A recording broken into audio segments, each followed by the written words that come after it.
Morning all, welcome back to the channel. Today is February 23rd, 2025, Sunday morning. Pretty cool, pretty nice. Great morning for a walk. And today I want to talk about what my 5 priority crops are for 2025. Now I'll be growing far more than just these 5. And my criteria is sort of twofold as far as what makes it super important to me. One, when these crops grow really well, they bring the biggest smile to my face. So that's really important. You grow what you enjoy. Not just what you enjoy to eat, but what you actually enjoy to grow.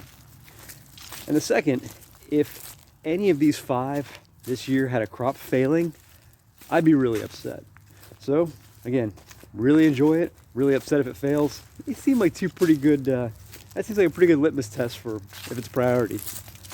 And granted, there are other crops that are not in this list that I also really enjoy, and I would be disappointed if they didn't grow. But these 5 particularly are just really important to me, and I'll try to explain why as we're going through the list. So number 5, garlic. It's an allium, and it's the only allium on this list. Alliums are super healthy. I mean, do some research, you'll find out that they are always implicated in better health outcomes. But for me, garlic specifically, because I worked really hard the last 4 years to build up a really good garlic inventory so that I could eat an entire bulb a day and have enough to plant the following year and share.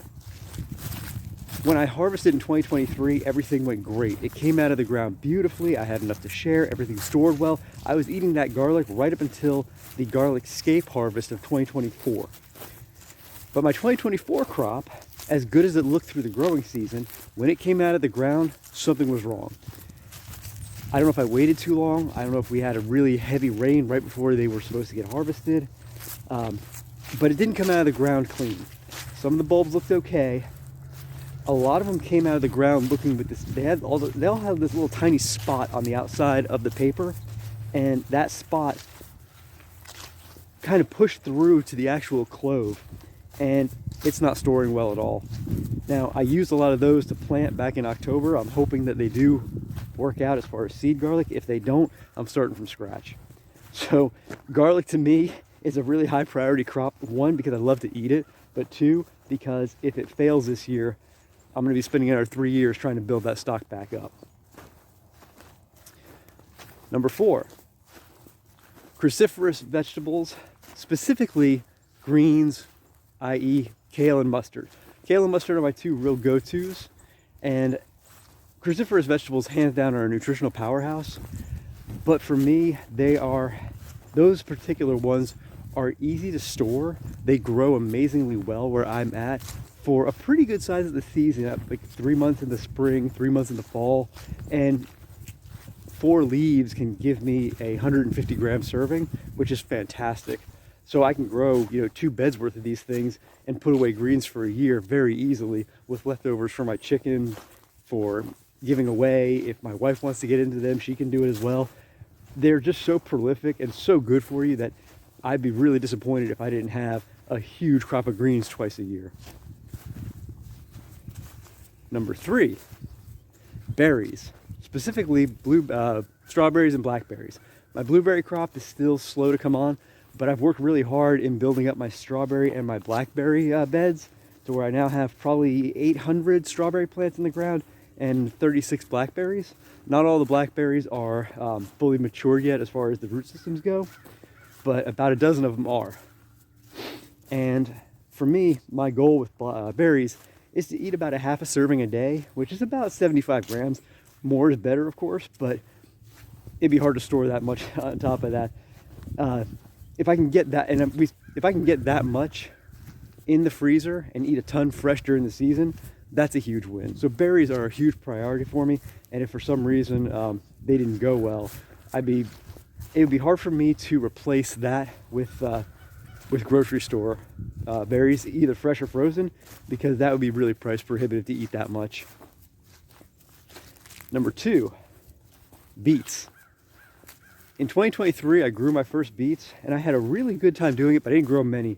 And I told my wife coming out of the 2023 season that 2024 was going to be the year of beets for me. And oh, it was.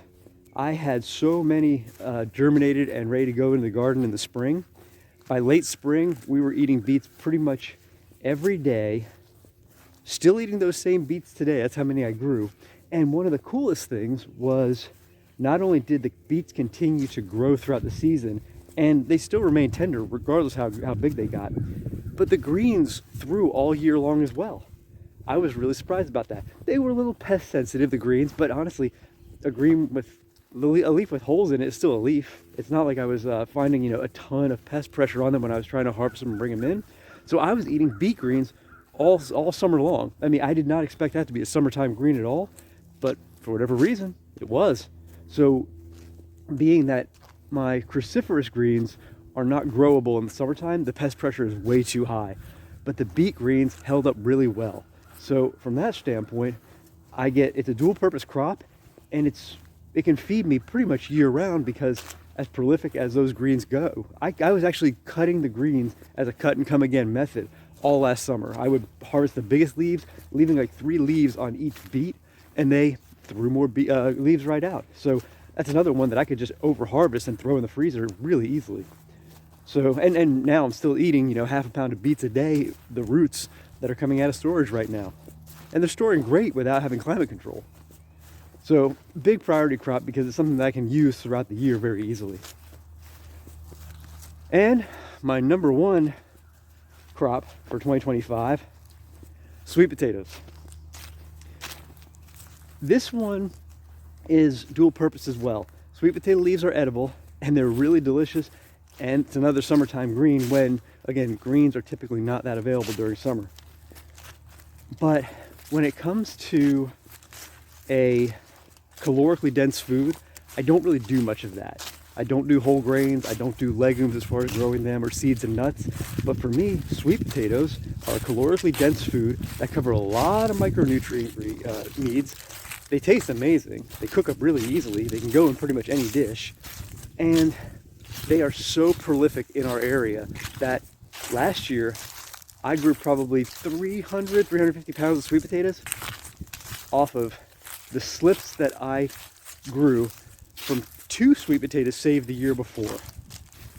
And it could have been even more than that. So if for some reason we wound up in a situation where the food supply was diminished and we needed to grow some of our own calories, I can't think of a better food to lean into than sweet potatoes.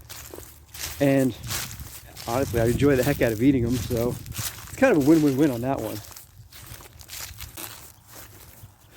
So yeah, that's my list. Let me know in the comments below what you think. Is there anything you agree with and are growing yourself with a high priority?